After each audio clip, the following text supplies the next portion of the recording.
Hey everyone, happy Monday. Alyssa Orange, Mike Irwin. Time for, once again, another week of Ask Mike. Got a lot of questions here. Excited, Mike, to hear your answers this week. So we'll jump right into it. Red Leg wants to know, I've always thought TJ Hammons had the ability to make plays on special teams. Why hasn't he been given returner or kick return man? You know, 2 years ago, I think it was, under Chad Morris, he kind of fell out of favor. He didn't play a lot on anything. And I think he was about ready to transfer. I think he announced he was. And then when this new staff came in, I think he kind of looked at them and said, well, you know, I might do better here. So he decided not to. And he did play. His numbers last year, a little over 100 yards rushing as a running back and 60 yards passing, catching passes as a running back. And that's really all they've ever used him as. And that's two different staffs. So, you know, I don't know that Sam Pittman's ever been asked that question. We get a lot of questions on here that we in the media don't ask. That doesn't mean they're not good questions, but it just means all these people, and there's 20-something of them that cover the Razorbacks. And I don't recall anybody ever asking that question. I'm going to make an assumption until I can remember to ask Sam Pittman at some point about this, and I try to follow up on these questions. I'm just going to assume that neither one of those coaching staff saw him in that role. They had other people that they would rather do that. Question for you, and correct me if I'm wrong, and I might not remember, but he was back there a little bit, maybe his freshman year with the Bielema staff. Maybe. I don't recall. It doesn't ring a bell. Okay. You know, it might be something as simple as he tends to get hurt, and you can really get hurt on those things. He's certainly got the quickness and the speed, but for whatever reason, they've never seen him in that role, and that's two different staffs. Yeah. Rob's 4516 observes, Arkansas always seems to have trouble getting elite linebackers. Do you feel we have any on the roster now, aside from Morgan and Poole? Do you see anyone getting significant playing time behind them? Well, when you say elite linebackers and having trouble getting them, I assume what he's talking about is 5 stars. And I would just point out, when does Arkansas recruit 5 stars at any position? It happens once in a blue moon, and generally it doesn't work out. What Arkansas tends to recruit is kind of a mix of 3 stars and 4 stars, and then they develop those guys. And Morgan and Poole are a perfect example of that, because to me, they might not have been elite recruits, although Poole was a 4-star, but not a 5-star. But when push comes to shoving on the playing field, I mean, those two guys playing together last year at various times were ranked number 1 and number 2 in the SEC in tackles. So that's pretty elite to me. Sure. Now, maybe they weren't what you want necessarily sometimes in pass coverage or whatever, but those two guys are pretty good. And then you go back to Scooter Harris and Dre Greenlaw before them. Those are two guys. One of them, Greenlaw, ends up in the NFL, and he's a good player. He's still there. For the 49ers. Yeah, he helps the 49ers get to the Super Bowl, so that's pretty elite. And Scooter Harris was right there. He was right there at the top of the SEC in tackles his senior year. And then you go back to Martell Spate. Yeah. This is a guy that was all SEC first team, and he played in the NFL for 4 years, left the NFL because of concussion issues, but he was I would call him an elite player. So if you ask a question, why doesn't Arkansas ever seem to get elite players at linebackers or recruits at linebacker, I would say, if I'm going to ask that question, I would start at other positions like quarterback rather than linebacker, because Arkansas does have a good history of having really good SEC quality linebackers, even guys that made first-team All-SEC lead the league in tackling, and they don't necessarily do that at some other positions. Yeah, Martrell Spate, when your last name becomes a verb because you hit people so hard, I think that's elite. We remember that. Yeah, you got spaded. You got spaded. All right, Swine American says, want to thank Coach Pittman for opening up the stands so we, the fans, get to look at a couple of spring scrimmages before spring scrimmages. Do you see him doing it again in the fall or early practice as well? I know you have an answer for that one. That would never happen in the fall. It never has happened here. Going all the way back to Frank Broyles, and Frank was really open with those few of us who covered the team back in those days in the mid to late 70s. There were only 4 or 5 of us, so he let us go to practice because he knew we weren't going to go out and report everything we saw. But if you let fans into a scrimmage in the fall, and you show anything at all, here's what's going to happen. You got a fan, and he's got a buddy, and his buddy is, you know, a fan of this other team, and they're getting ready to play, and they start arguing with each other over the phone, And then what happens is they start arguing with each other over the phone. We're going to beat you guys because, no, you're not. Well, guess what I saw in the scrimmage the other day? And we're going to unleash this weapon and we're going to do this. And the next thing you know, it's out there. Or it's video on Twitter or Facebook these days. You know? Yeah, they might take a cell phone and actually video some of whatever that. they want. So the bottom line is they don't trust fans in that situation. They don't even trust us. Yeah. Now, about this spring, I'm not sure that's going to happen next spring because it's pretty clear to most of us that the reason Sam Pittman is allowing people into these scrimmages is because this whole COVID thing where nobody can have on-campus visits, which is a total pain in the rear to these coaches. This is a way to get around that because you can say it's a public scrimmage. They can come to it if they want to. Sure. And so they're on campus on an unofficial visit, nothing to stop them. The school lets them go in. They're letting other fans go in there. So that's really why these things are open. I talked to Sam Pittman after this last scrimmage number 2, and kind of hinted around, well, what about next year? And he didn't say anything about fans. He said he might, I'm trying to remember exactly what he said to me. He said, we might let you guys in to shoot the early part of a scrimmage. And what he was basically saying is the part where we're not showing anything, and then you can stop and watch the rest of it. But he also said, if anything leaks out that we don't want out, then it's the end of that. So we would have to be very disciplined. And when you've got 20, 25 people in the media, it's hard to control that. Somebody's going to jump the gun because they want to have a scoop. Hey, I saw this. And the next thing you know, none of us are in there. Yeah. So I'm not sure that this is going to be a thing next spring. Yeah. All right, Blood Red Hog asks, how would you assess the basketball team's potential next year with the recent transfers Coach Muss has brought in? Have we had a coach before that was this successful in the transfer market? No, the transfer market's fairly new the way it's being done, but I would say that Coach Musselman is already the emperor of the portal or whatever you want to call it. The importer emperor, because he rules this thing. And I mean, it's just becoming very obvious he's very good at it. And what he does is, I think I've figured this out, he's doing a kind of counter to the one and done. The big argument against one and dones is a lot of these one and dones don't really give you in that 1 year as freshmen anywhere near what they would have done later on. And this is the problem that, you know, quite frankly, we've seen with Calipari in Kentucky. He has all these great players that get in the NCAA tournament, or this year didn't even make it, because freshmen have a hard time adjusting sometimes no matter how good they are. Okay, so what about going and getting a one and done? And this is right now, because of COVID, anybody can do it and be immediately eligible. When this is over, you can still go get grad transfers. As long as they have graduated, they can come to your school as a grad student and they're immediately eligible. This is a way to do a one and done, but with a lot of experience, and it's a much better approach, and he's taking that. And you look at what he did. Okay, he loses Moses Moody. He went out and got 2 Moses Moody's, Odisi Tony, Stanley Amude. Yeah.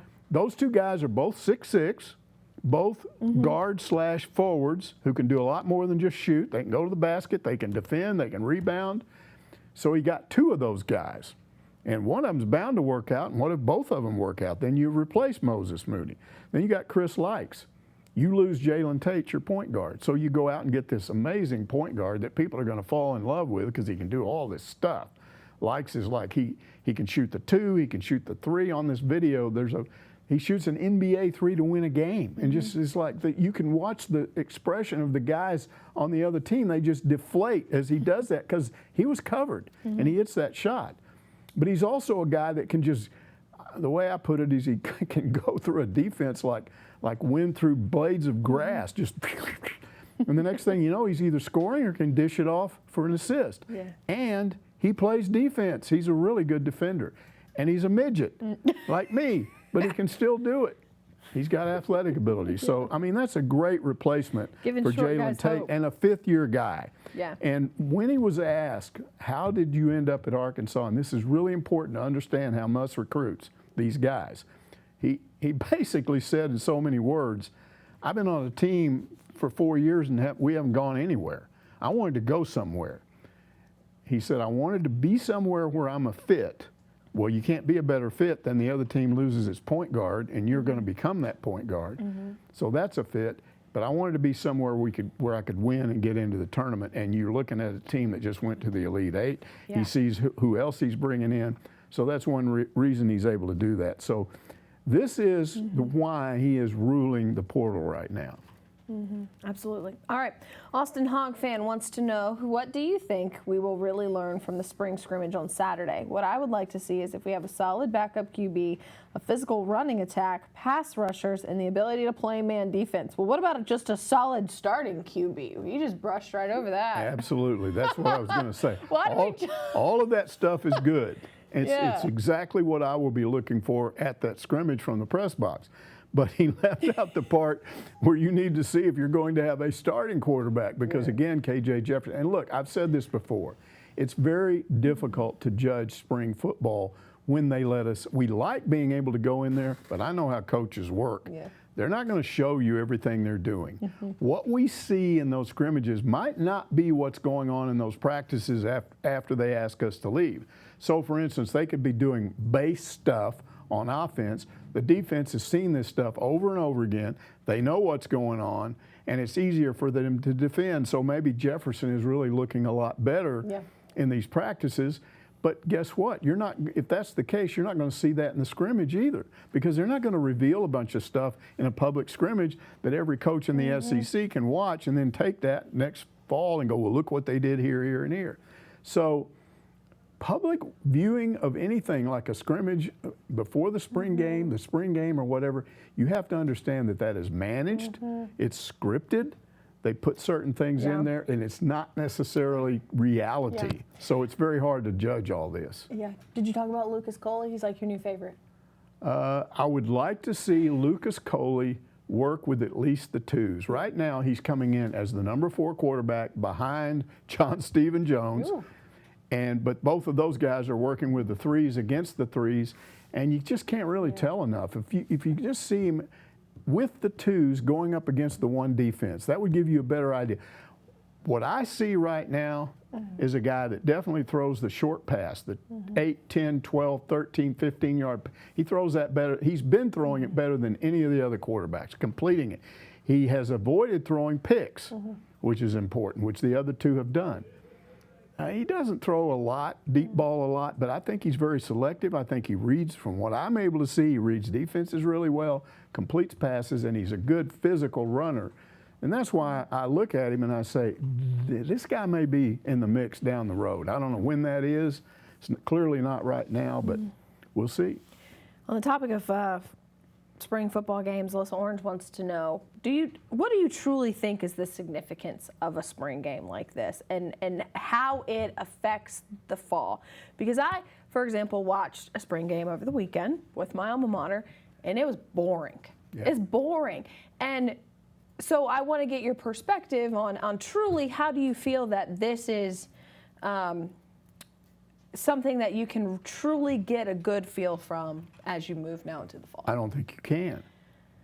Yeah. Because of the things I just got through talking about. You don't know for sure all of the circumstances. If you were in those, they scrimmage in these practices where everything's closed. That's where you would really see stuff. And we're not going to see that, and the fans aren't going to see it. And a lot of those things are boring because, again, they're scripted for success. They want certain players to look good to the fans. Let's get real. It's a PR thing. It's to get everybody feeling good about the you don't want to have a spring game and everybody walks away going, man, they stink. So you're not going to line up your best players and put them in a bad position so they'll look bad. That's why in a spring game, what they typically have done at Arkansas is you have the 1s and 1s on the same team. Let's say it's the Reds. And next year it could be the Whites or whatever. What did Bielema call it? 1s against the world or something like that? You put the 1 offense up against the 2s and everybody else. Yeah. It's usually the 2s in the first half, and then they just let everybody mix in that's not 1 in the second half. But you never have the 1 offense going up against the 1 defense, and you don't have the 1 defense going, or you don't reverse that and put that 1 defense in a bad position. So it's just, you want players to look good and you want fans to walk away from that happy. You don't want them going, oh boy, this team stinks. I'm not buying any tickets this fall. So a big part of it is PR. You also don't call the spring game vanilla because we've already told you it's going to be vanilla. Don't be surprised. It's not going to be very exciting. And it might be. I mean, it is exciting. They're going to try to make it that way. It doesn't necessarily come off that way. They're going to try to do it. But what I'm saying is try to take everything with a grain of salt and understand that that's not really what this team totally is all about, whatever it is. All right. Sexy Beast 77 wants to know, do you soon think that we will most likely stop recruiting freshmen and our basketball team will be mostly a new team of transfers like transfer all-stars every year? No, it's going to vary. Like you go back to 2020, Musselman comes in and he lands 4 in-state 4-star guys, all really good players. So that's clearly an attempt to recruit for the future with freshmen. But when this year rolled around, he knew he had some holes, so what does he do? He brings in 3 grad transfers. So you got a mix there. And this year now, for next year, what are you doing? You're bringing in 1 true freshman, and so far 3 grad transfers, but we think it's going to be 4. So that's more heavily grad transfer. But then the year after that, which will be the 2022 class, there's at least 4 really good in-state 4-star type basketball players here. He could sign all of them, or he's looking at some guys in other states that are that quality or better. So I think in 2022, you're going to see a movement back to more freshmen. You'll probably see fewer grad transfers, but I think he will always try to fill at least 1 or 2 spots where he feels like he has a real need with a 5th-year player who is immediately eligible. And I've already talked about why that's valuable. Some people have complained this isn't fair. That's one of the things Roy Williams said when he retired. He was tired of this one and done. And tired of the transfer rule. It was just making coaching uncoachable. You can't do the way you used to do. This is a problem everybody has in a profession if they've been there too long. They cannot adapt to new things. You have a choice in coaching. It's still a competition. So you want to sit here and tell me, well, I don't like this player's just leaving because I might make a guy mad and he might leave, so I got to what, not coach anymore, not have any discipline, or I might lose a good player? You just have to deal with that. You have to be the Musselman type. You have to be the guy that is confident that if you lose a player, you can go get another one. And that's just the way it is these days. And you can get mad and get out of coaching or say it's bad or whatever, but that's not going away. Yeah. All right. Hotlanta Hog says there's lots of enthusiasm about Arkansas basketball for next year, even some folks predicting a possible Final Four run. What's your sense of how good this team is likely to be? Well, we've talked a lot about the potential, and it's the potential of all those guys that has everybody excited, but potential isn't always realized. But this is what I would say about that question. This is the time of year that's all about the fans. Many, many decades ago, I was a fan before, and that's one of the limitations of this job. You can't totally, although you guys know, as I've gotten older, I'm getting more like a fan. And here's a lot of yelling at the TV. Here's what fans do. Fans take something like we just saw, an Elite 8 appearance, and then they look at who's being brought in and they can go, oh, man, we are going to clean up next year. If we went to the Elite 8 last year, we're going to the Final Four. We may even win a national championship. Hey, we played Baylor closer than anybody else. Yep, we can win a national championship. There is nothing wrong with that.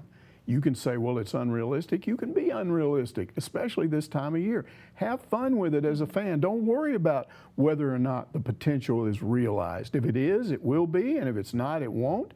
But I think this is the kind of year in which, time of the year in which you can dream about anything being possible, and it just makes you feel good. You go to bed at night if you're a real fan thinking, man, we're going to kill those guys next year. We're going to wipe them out. It's great. Yeah, why not?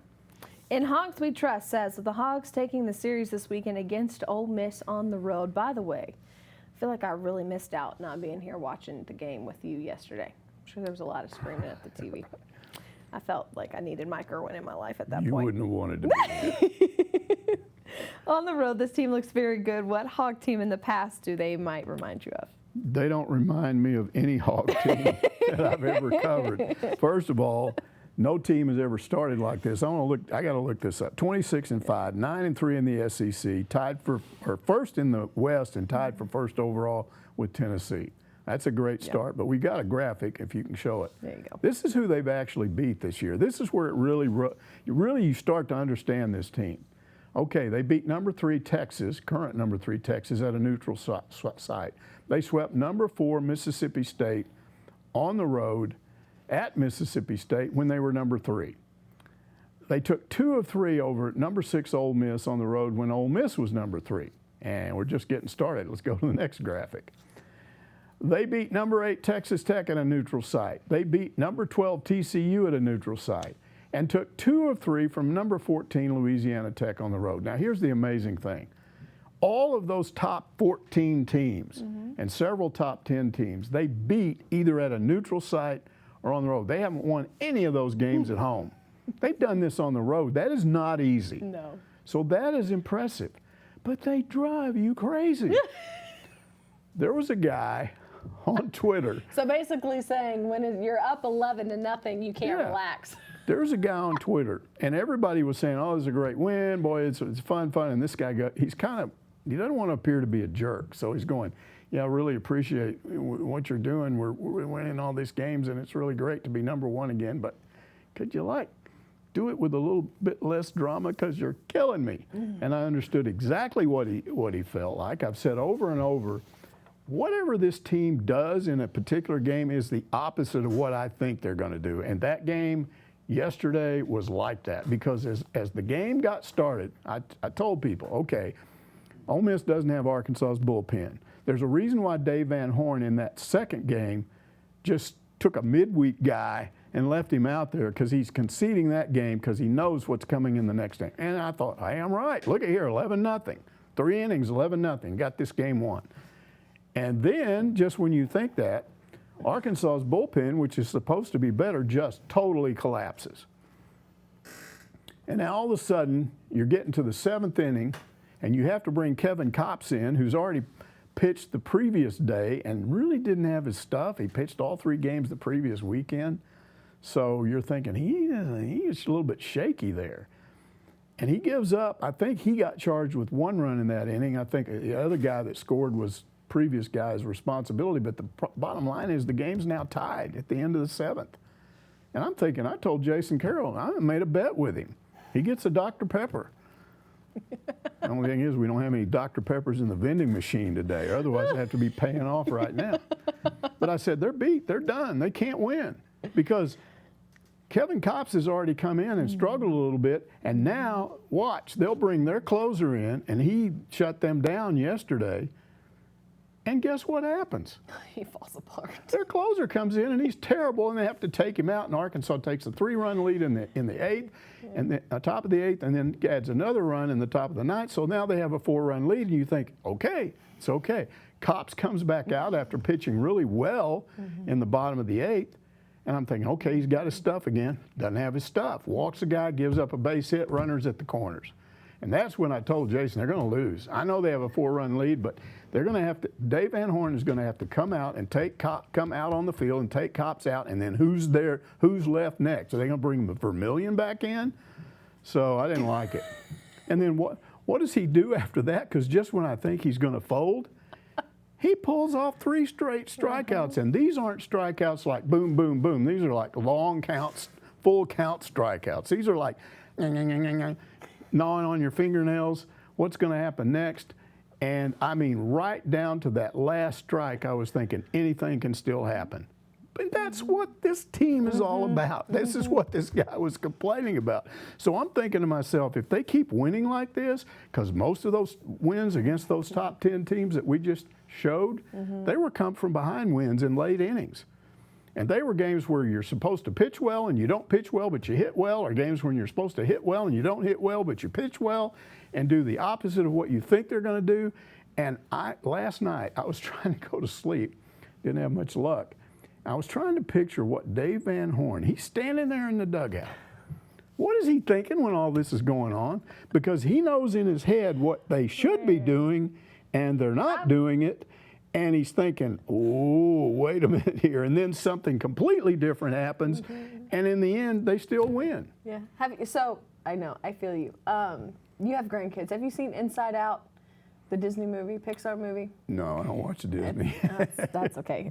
I do, and I saw this before I had kids, but it's about like they're characters in your brain, and they're like, hurry, after they're like hitting buttons, they're hitting emotion buttons, Right, and they right. control you.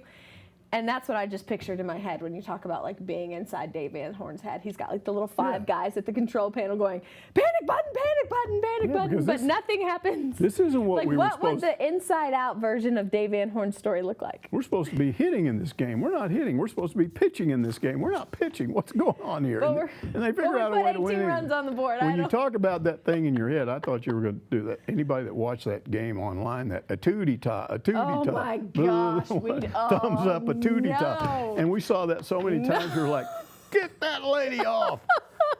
Oh, I watched it on my phone because my husband had the Masters on.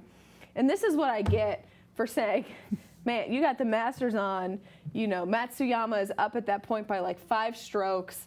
Arkansas is up 11 to 14 to 6 So or you're something. thinking no drama. And I'm like, this is kind of boring. And then I just ruined it for Yeah. And then Matsuyama hits it in the water, and here comes Vander Schauffele, and then Then you start thinking Here. he's not going to win, and then he does win. I know, and so that's what I get for thinking it wasn't going to be a very So exciting my point Sunday, is, and I'm not sure I'm going to make it through this season. I had to listen to that commercial. I'm going to have to, at some point, stop watching and just What's let L, you, yeah, Thumbs up. a Rudy tie or Tootie tie or whatever that is. Okay, we're losing no it. Here we kid go. would. And my grandkids would not watch that. I tell you, they would just like get her off. Yeah, that's They don't terrible. watch that. Yeah, I'm glad it didn't pique Finn's interest. All right, Dr. Strangefork says, with the Diamond Hogs taking the series at Ole Miss, my question concerns opening up Baum and Bogle for fans. Clearly there isn't an issue with the virus across the Mississippi River. Who makes the call, and why are they not making it? Well, the first thing you need to understand is both Arkansas and Mississippi, the state government or whatever, has opened up full capacity. That's not what's stopping Arkansas from being full capacity. And clearly in Mississippi, the school made a decision, we're going to do this. Now, we've seen this with private businesses. Some businesses are still saying you got to have a mask to go in, where the state says we're not requiring it, but an individual business is requiring it. So in this case, the University of Arkansas, what they did was they increased the crowd over what they originally stated. As soon as that mandate went away, they adjusted it upward. But they didn't go to full capacity. I haven't talked to them any time in the last few days, and there may be plans if this virus continues, the number of cases continues to go down, maybe later in the season they'll open up more. But the only thing they've said about full attendance concerns next fall. And they hope to do that. That's still dependent on a lot of things, but that's the reason why Arkansas is not open fully and Mississippi was. It's the school's decision. Yeah. All right, T.L. Slayton on Facebook asks, what's the holdup on Muss's contract? Pay the man. Back a truck full of cash into his driveway and unload it as a bonus and double his contract. And you see that. $100 checks got this pickup and go, here. Drives through the blessings, just throwing money. He's just throwing it into his driveway, and Danielle's coming out, and Mariah's coming out. Right. And carrying, Drain the pool. We're bringing in the money's cash. coming in. I was talking to Jason about this earlier, and there are people out there that, he's going to get paid. I don't know how much. And I don't know how much of it's, okay, you get this much in a bonus. It's probably going to be more. Does he double his contract? That's kind of a stretch. But part of that is probably going to be covered by some people that, will help him, help the school. Here's the problem, though, when people start making statements like that, back the truck up, double the money, and all this stuff. Usually people who say that don't have season tickets. So here's what I would say. If you think Musselman, and I would agree, deserves a big raise, so if you say double his salary, and what would that be, $5 million from 2.5 to 5? If you say that, what if then I come back to you and say, okay, are you a season ticket holder? Yes. Okay, what are you paying per price, per ticket, per game? What if I double that next year? And what if whatever your contribution is, I tell you, you got to pay double of that. If you're paying $1,000 for the tickets, you got to pay $2,000. And then what happens? Because we've already seen what happened with baseball. The baseball ticket prices went up quite a bit this year, and people were mad. What's going on here? We us baseball fans haven't had to pay through the nose for baseball tickets. That's why we became baseball fans. I think it's because of COVID shortfalls. You got to understand that a lot of these coaches took pay cuts, and they weren't huge pay cuts, but they took them. And then they basically took 5 or 6 really valuable behind-the-scenes athletic department employees and gave them early retirement so they could replace them with people that made a whole lot less. You think they want to do that? So at some point, you got to start making that money up. Now, they haven't talked to me about this. I don't know. I'm anticipating, but I think you're going to pay more for football this fall. I think they know there's going to be a lot of interest, especially last year when very few people got to go to the games. And, hey, there's an excitement around hog football. So if the spring game goes well and the preseason's good and everybody's excited, they'll pile in there again, wanting to be like it hasn't been since maybe the 3rd year under Bielema. That's the last time they really had. Think about A lot of excitement. we had COVID restrictions last year, but we had the team stinks restrictions in terms of the crowd for 2 years before that because nobody was coming because the team was so bad. So if now there's an excitement, more people are going to want in there. What do you think they're going to do? What do you think Eric Musselman's, Hunter Yurachek's going to say in a situation like that? If I'm him, I'm going to go, hey, let's up the price here. We got to get some money back here. And there'll be people mad about this, but think about what's going on right now. I've covered this program for 45 years. I do not ever remember a time in which almost every sport was ranked. It's hard to find one that's not. So Hunter Yurachek is successful. Now, he didn't recruit all of these coaches, but he recruited some of them, and he's provided an environment where they're all successful. That doesn't come without a price. You can't suddenly be good in all these sports and just expect to pay, you know, low dollar money to go to a game. If you're going to, right now, Musselman is one of the lowest paid coaches in the SEC. Sam Pittman may be the lowest paid head football coach in the SEC. Well, that's not going to stay that way if they're successful, and Musselman already is. So if they're getting more money, you're going to have to pay more. Well, look at Dave. He's got the #1 team in the country. That's right. Now. And yet what were they doing? They were mad that suddenly you're paying way more than you were. It's a supply and demand thing at the end of the day. If you have a good team, people want to come watch it now. You don't have problems. And if you're not going to pay, the next man will. You know, I do feel... And that's at any school. You look at any successful school, if they've won a national title, if they've gone to the Final Four or the Elite Eight, or, you know, they're coming off a hot season, prices are going up. Yeah. Absolutely. So that's just there's the way one of more. life. There is one more. Okay. I'm interested. Okay, because I saw this today. Arizona basketball website posted on Twitter that Arizona must not be interested in Musselman, otherwise he would not still be recruiting hard at Arkansas. You posted a funny response to that. Tell us more about it. What was your response first? You got to. Yeah, I'm not sure if that was an Arizona website. No, I think it was a writer, just a fan or a something. writer. Yeah. But you know.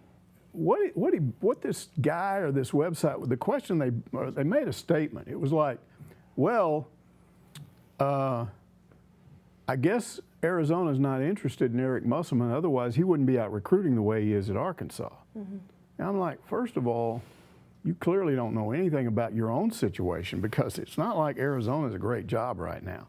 I mean, Sean Miller got fired for a reason. He was one of the 3 coaches that got caught in that wiretap thing. We've all been standing around trying to figure out when the first, you know, domino is going to drop, and I guess he was. Now, I don't know what's going to happen to Bill Self. I don't know what's going to happen at LSU, but we do know they didn't just tell him to leave for no reason. They probably think an NCAA investigation is on the way. So that doesn't make that a really desirable job right now. But this guy was taking the attitude, well, if this guy's name is not being mentioned as a candidate, well, they must not want him. And so I just posted the other part of that, which is, how about he doesn't want your job? Duh. You know, it's like a no-brainer, because it's not a great job right now. My reaction was twofold for 2 reasons. Number one, I'm really tired of media people not doing their homework. And I want to use an example of what happened when Mike Leach's name came up twice during football coaching searching, because we talked about that. Now, why? Because you knew, and I sort of knew, a source that was telling us what was going on with Leach. So we weren't making a blanket statement about Leach without knowing anything about what he was thinking or doing. We knew. And that's why we said what we said. And he's in the SEC now, so he wanted, us saying he wanted to be here was not. Well, the first time he wanted it, and I think you ended up and we ended up agreeing, he didn't really want that job the second time. He would have taken it if they'd thrown wads of money at him, but they weren't. Hunter Yurachek doesn't work that way, so he wasn't coming here. But we did that with knowledge of coming from Leach, not just making some wild throw a dart against the wall and hope we're right about that. So part of my response was that. Don't be making statements about some other school's coach when you haven't even bothered to check on it. So that was the main thing. But the other thing was this idea that Arkansas would be a stepping stone job. And I don't care if that's what it was, then that's the way it would be. It's not me defending the school, but it's just not reality. Arkansas has had 4 national championship coaches. Every one of them has stayed here and turned down other jobs. You can start with Frank Broyles. I mean, he turned down the Atlanta Falcons. He could have been the GM of the entire organization. He turned it down. Stayed here his whole career, won a national championship, didn't leave. Nolan Richardson won a national championship, could have gone to Ohio State. There were probably more schools than that. That's the only one he ever told me about. But he could have gone to other schools. He got fired, but he didn't leave. He's still here. Stayed till he did get fired. The point is he didn't go to another university. John McDonald comes here by way of Louisiana Tech, I think, where he ran cross country, but he was from Ireland. Came here, won like 41 national championships, never left, got offered the Oregon job, which a lot of people still think that's the #1 track school in America in terms of facilities, interest, fan interest, and all that. He got offered that job twice and turned it down twice and for a lot more money. Okay, and then Lance Harder, who's still on the job and came here from California, has won multiple national championships, and I'm sure he's gotten offered other jobs. I haven't asked him about it, but people would be crazy not to try to hire him. None of those guys ever left. Dave's never going to leave. Right. So, look, Van Horn hasn't won a national championship, but he might, but he's not leaving. So what does this mean? Well, I can think of 2 guys that left. One of them is Ken Hatfield, and he left because he was in a dispute with Frank Broyles, and I don't think he left because he wanted to leave Arkansas. I just felt like he and Coach Broyles didn't see eye to eye, and so he takes off. And the other was Houston Nutt, and he wasn't fired, but he left because of a lot of stuff that went on, and I don't think he wanted to leave. So there's just no evidence that this is a stepping stone school, that you get here and you use that to get yourself a better job somewhere else. And anybody that's ever lived here knows why. Because it's when you get here and you're successful, it is such a good place to live for a coach. They don't want to leave. I'm going to turn that question around for a second to prove your point a little further. Can you name me a coach who has left for greener pastures and it's worked out? Well, I didn't do much for Houston Nutt. I think it was kind of a lateral move. He had some success there, but probably had more at Arkansas. Ken Hatfield went downhill after he left. So, no, it doesn't. You don't use this to get a better job and then, wow, boy, I'm glad I had that Arkansas job because now I got this job and I'm a whole lot better off. I got to believe somebody. I'm just trying to figure out where the whole logic came from because we have no examples. You have no examples. Because whoever that was doesn't know any of this and didn't bother to check into it, because if they did, they would know not to say something like that. Yeah. Because this is not a stepping stone school. Yeah. There are stepping stone schools out there. It turns out Texas Tech was a stepping stone school for Chris Beard, and those fans got blindsided. We have no idea if that's going to work out, but yeah, absolutely. Yeah, but that blindsided them. They're now mad as hell at him because of what he did. But this has not happened in the past to Arkansas. I can't say it won't ever happen, but it hasn't happened in the past. Yeah. All right. Well, we made it through 5 sheets of questions, no baby, and an Ask Mike segment. Okay. I might not be here next week. Might have a baby.